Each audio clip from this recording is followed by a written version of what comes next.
Hi guys.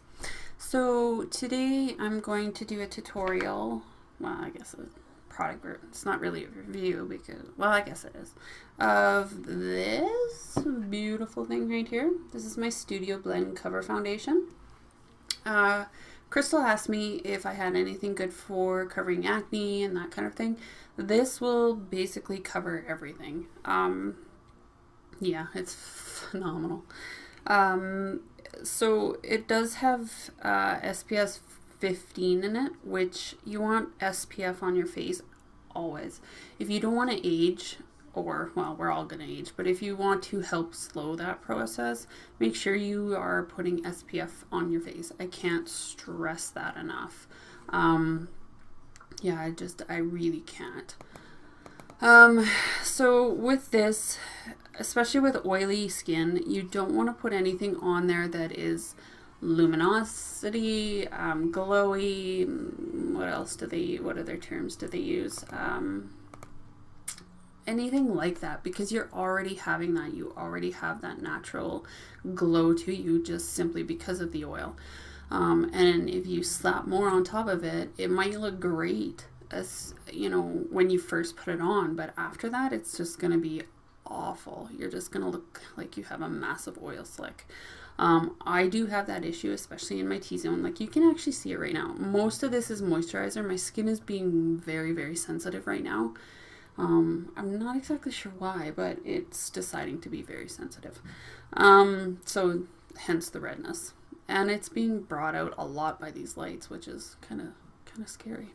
Anyway, so we're going to go ahead and slap this on. The other thing I can't stress hard enough for you is primer. Use primer. The one I'm going to use today is mine, of course, is this one. It's my Sensation Primer, right? It does mattify, which, you know, really helps, you know, as far as being oily and that kind of thing. This one is silicone based, and it's a gel. When you put it on, it's like bloody heaven. Your skin feels amazing. Like, I can't even, why I never used primers. Like, I honestly just started using primers like maybe 2 years ago. I don't know what I did without them, honestly. It was a little bit crazy. Ugh, I'm having issues with my bottle right at this moment. Sometimes it just does not like me. But anyway, so yeah, I can't stress how important primer is. And you don't need a lot. Don't go crazy and think that that's the be-all end-all and you need to cover your entire face and, you know, be soaked in it, because that's not going to work either. So I'm using about that amount. So about a pea size maybe. And this will be enough to do my entire face, a little bit on my neck, mostly my face, but, you know. And all I do, I am a big believer in using my hands for everything. Simply because I'm lazy, for one. And, well, I just like how it warms the product. It seems to smooth things so much better once your product is warm, and it melds into your face a lot nicer. Especially if you don't want that cakey kind of fake look, right? That, oh look, she's definitely wearing makeup.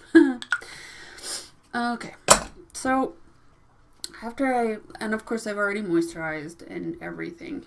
Moisturizer is the other thing. You need to have a moisturizer, especially for us girls that are getting on in age and getting fine lines and that kind of thing coming out. So I look super, super red today. So I'm going to use about that much to start with. It's less than a pea, like half a pea size, which will be more than enough to, you know, cover my face. And I know this looks super white. It really isn't. Once it gets blended into your face, see, this is the other reason I love using my fingers, is because I can control where this product goes completely. And yes, I do throw it on my eyelids, simply because I have a lot of veins. I'm in between porcelain and fair for the most part, especially in the winter. It's really close to almost porcelain skin, but not. It's odd. I have odd skin. Just do. Okay, So basically that's all kind of blended in. And as you can see, like you can still see some, like these lights are just not helping me at all. You can see some of the redness is still there, but you know, that was a fairly light layer really of it. So you can go ahead and like if it in, usually I would start, I only use foundation just to even out my skin tone. After that, I go to my concealers. But because I want to show you what this can do, I'm just going to throw a little bit more on.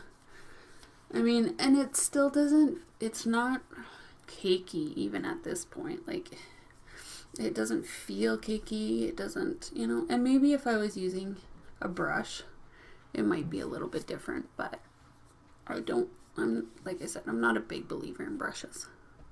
Well, I shouldn't say that. I'm a big believer in brushes. Just, I really like using my hands for my foundation.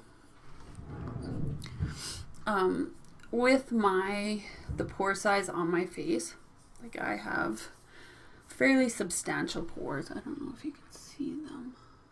Oh, not really, hey? Especially right in here. So normally what I would do is I would use like a pore filler too. Like my primer is good. As far as it will minimize some pore size, but with mine I find they are quite substantial and sometimes it needs extra help. So I usually just use a pore filler, but whatever.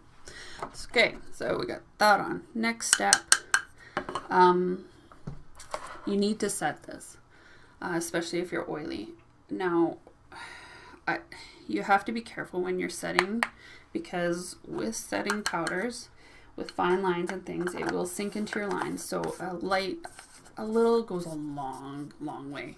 I'm using this mineral powder. This is mine. And it's just in white. Oh, here we go. Translucent white. That's it. I use this in around my eyeballs. And I just like, I can't even tell you how little of an amount this is, because there's nothing on my brush. But I have found that a little bit goes a super long way. And I mean, I have massive number 11s. You can't really see them. Or maybe it's just me. I'm just, you know, self-conscious. But they do get quite substantial, especially if you put too much powder on.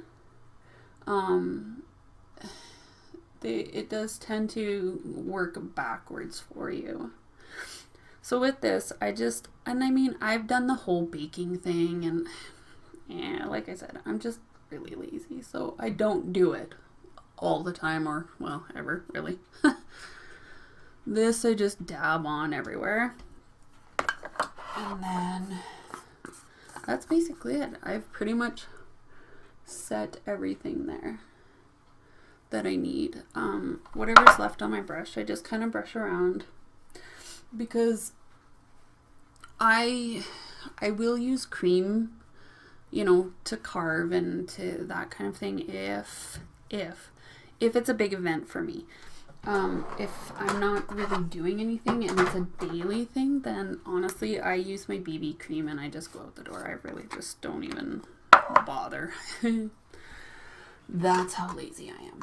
But what I will do is I will do the whole like bronzer part of this. This is just a bigger brush. I have found if you put powder, like not a lot, but if you put powder everywhere you're going to put bronzer in, if you're using like cream products, right? Or not cream, sorry, powder products, it blends way nicer. Like way nicer. So I just throw powder, in a very light dose of powder everywhere. Alright, so I'm gonna do, what am I going to do? So that in itself is basically it. That's the whole foundation routine. I mean, you could build this up so that you could see nothing of your skin tone, like nothing of your texture, everything for this foundation. And it comes in a multitude of colors, like, and like, not every, ooh, that was crazy. Not every foundation will match you just because we're so individual. I have lots of foundations that don't match me, but what I do is I take that color and say a darker or a lighter and just mix them together, and then you have your color, right? And especially as we go into the summer months or going back into the winter, we tend to get lighter, darker, etc. But I cannot stress enough the SPF and primer. Big things. So I hope that kind of answers your question, Crystal. I would definitely go with that Studio Blend. Like, definitely would go with this for, for your skin tone or your skin type. Yeah. So that'll answer that. Now I'm going to go ahead and basically finish the rest of my face. But I will post that in another video, so at least this part's done.